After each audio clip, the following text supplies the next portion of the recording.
What's up, guys? It's Coach Grant with First Down Training. It's Darren to be breaking down a wide receiver IQ quiz that I want to put you guys through. So how this video is going to work is we're going to look at 3 specific situations from a wide receiver perspective, and we're going to break down each one. I'm going to ask you guys a series of questions. Now, obviously, this is not like a set test. There's no way to know if you're right or wrong, or for me to know that you're right or wrong. But a way you guys can approach this is just pause the video, think about the question, think about the coverage, and then play the video where I explain what we're actually going to do. This is how you guys should be watching film as a wide receiver, and this is, guys, how you can improve your football IQ as a wide receiver. So I hope this video helps you guys out. If you guys would like more videos like this, feel free to leave some suggestions in the comment section below. I'd really appreciate it. Okay, so now first clip here, we're looking at this DB who's outside shade. So if you had an outside shade DB and you had to run a post route, okay, so outside shade off man coverage DB and you had to run a post route, how would you go about this, right? So now this is where you guys could pause the video, think about it, maybe write it down what I'm going to say, because now I'm about to get into breaking it down and actually explaining what you should do, okay? So now, if you have an outside shade DB and you're running a post route, the whole goal of the DB being outside shade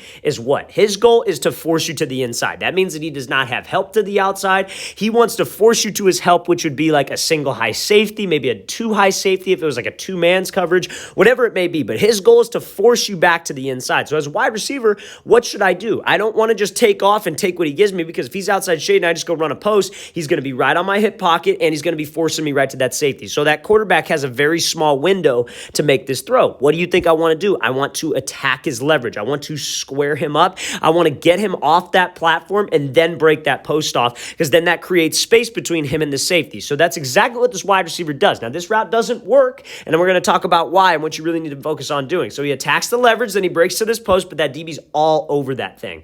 So this is why the route technique that we love to talk about here, the details of the wide receiver position, the technique behind cutting, this is how it actually applies in a game scenario, because he's attacking the leverage of this DB. DB's keeping his leverage. That's giving him more space to break down this post, especially if the ball's online, or on time. But you see how this receiver, before he makes this break, what does he do with his pad level? He starts to round the shoulder, he starts to round the hip, and starts to turn before he actually makes the cut. Indicator, that DB is going to break on this ball, that DB is going to drive on this thing and make a play. So we have to make sure, fellas, as a wide receiver, that I'm keeping my shoulders and hips committed when I'm attacking a DB's leverage, and I break that thing off suddenly, no indicators, so I could widen the space between him and between that safety over the middle. So how you guys would run that post route versus an outside shade DB is you would attack the leverage, close the distance with him, make a move so you could widen the space from the DB and that safety. Okay, fellas? So let's play this thing full speed one more time. I hope this type of format of a video helps you guys out. We're going to look at 2 more specific clips here. But first, fellas, I also want to talk to you about a great opportunity we are having this offseason. We are traveling to 8 different states. We just got back from Tampa, Florida for our 2-day-long quarterback, wide receiver, and DB training camp series. So again, we're going to be coming to Houston, Texas,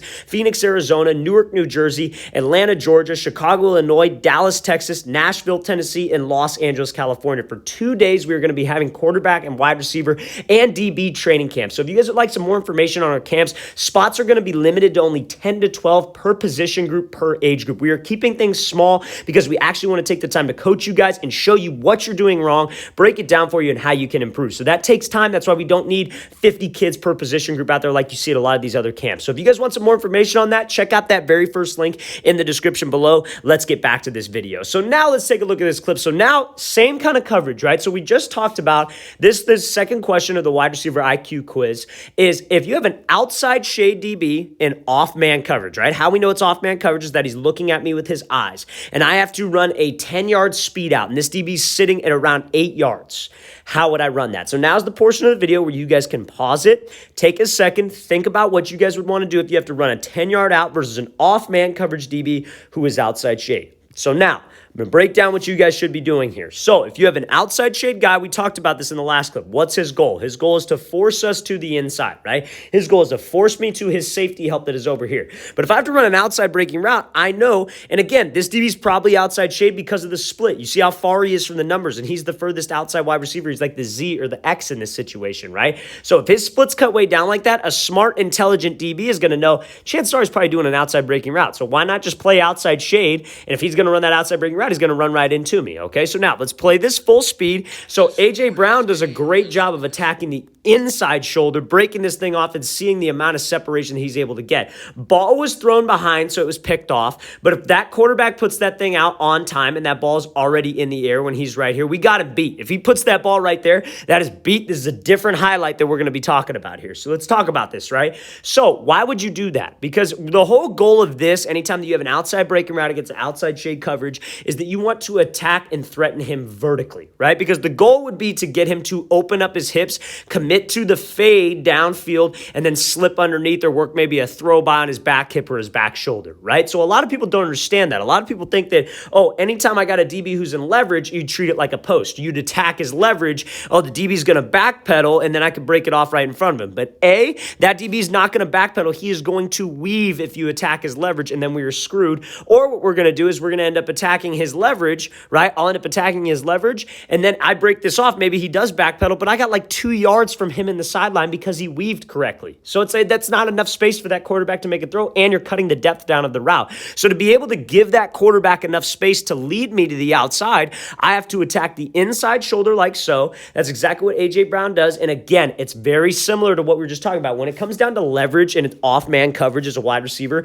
you really have to focus on your pad level, your stride, and your speed. All the principles of selling vertical apply, especially in off-man coverage, because that DB, that is a hard coverage to play, fellas. Being able to having to watch a DB's hips 10 yards off already, that's why DBs like to press. They don't like to play off-man coverage. And from an offensive perspective, I think off-man's a gift if you guys do what you're supposed to do and you do it correctly. So again, what gets Ramsey to flip his hips?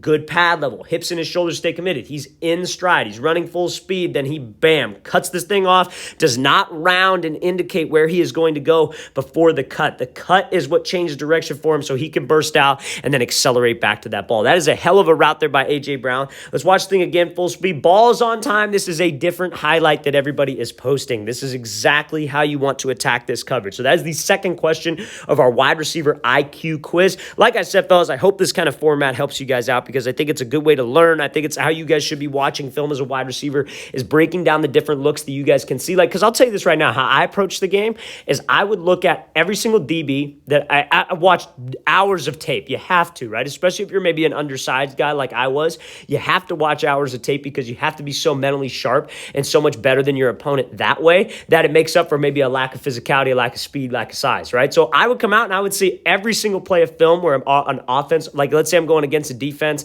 it's team in our league, whatever it is, right?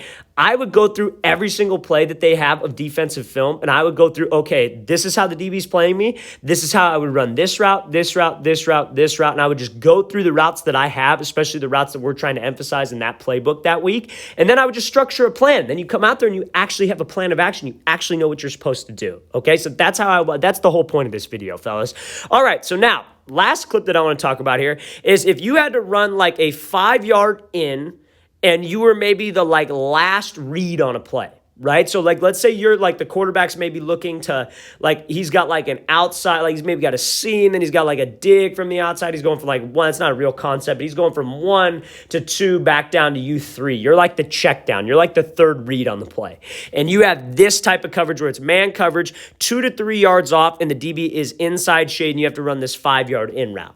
So how would you guys approach this? Mind you, you are the last read on the play, and mind you, think about the coverage. So now here's the portion of the video where you guys can pause it, stop the video, think about what I'm saying, and then we could roll with it, okay? So now, I'm going to get ready to explain this. So number one thing here, because you are a third read, that's the most important thing, right? As a wide receiver, we can't just know, okay, I have a 5-yard under route, right? I got 5-yard under route, that's it. A lot of times it's knowing the whole entire play concept as a wide receiver. You have to know what kind of footwork the quarterback's taking. Is he taking a long drop? Is he in 3-step game out of shotgun, or is he at 5-step under center? Is he in 3-step under center? Is he in quick game and shotgun? You have to know that because that's how you can structure your release, right? So what I would say is I would want to close the distance with this DB, attack him, make him uncomfortable, try to get him to keep his leverage to the inside. Then I would give some kind of hesitation move to the outside because I know I have to break back inside. And same principles apply. have an inside breaking route against inside leverage. I got to attack him and threaten him outside to get his hips to commit to the fade so I could slip under. So you see what Keenan Allen does here. It's play at full speed. He attacks him, closes the distance, gives that little hesitation move, and then breaks this thing right off and runs this 5-yard under route, right? So again, you attack his leverage because we don't want to just go straight out with the slide here. We don't want to just go straight with the slide to the outside because even if that DB commits, I still have to get to here. And I'm giving him a lot of space to react. So I want to close the distance with him. I want to make him uncomfortable, get him off that platform, and then I give that little hesitation slide to the outside to get him to overcommit. I give him that move, and you see what that does to his hips. Same idea, fellas. We talked about it. It's like running that out route versus outside shade. Out route versus outside shade, you attack the inside shoulder, get him to turn his hips, then you slip under. You have an in route against an inside shade. You attack the outside, get his hips to flip, then you could slip under. That's what we have to focus on doing, but the only thing that changes is the tempo because you are the last read on the play. You are the last read, so you can't get to the window too quick. Like a lot of people might ask, well, coach, why don't I just go at him, take a hard diamond release, get him to bail out of there, and then go? It's like it takes too quick. It's too quick. You got to understand the timing of the play, understand the footwork of the quarterback. Now, different story if he had to run a 3-step slant and it was like a play concept where he was running a slant and the slot was also running a slant. That's quick game footwork right there. That's when you would just go diamond release, get him off of there, and then slip back under because you don't have time to do this long of a release, attack his leverage, and things of that nature. So that's what you have to focus on. Play this thing full speed. This is textbook of how you would approach that specific route and that specific situation. All right, guys, we want to thank you for watching. I really appreciate it. I hope this type of video helped you guys out. I know a lot of you guys are asking for this kind of video where it's, kind of we walk you through how you should look at film, how you guys should be watching film, and I hope you guys took away some stuff from this. If you guys have any questions at all and you want to see more videos like this, leave the suggestions in the comments below. I'd love to help you guys out and just give you guys some videos that you'd like to see. And again, fellas, if you guys are local to the 8 different cities that we are traveling to this off season: Houston, Texas, Phoenix, Arizona, Newark, New Jersey, Atlanta, Georgia, Chicago, Illinois, Dallas, Texas, Nashville, Tennessee, and Los Angeles, California, we would love to have you out to one of our camps. Limited spots, again, keeping things small so we could actually coach you guys. Check out that very first link in the description below. I'll see you next time.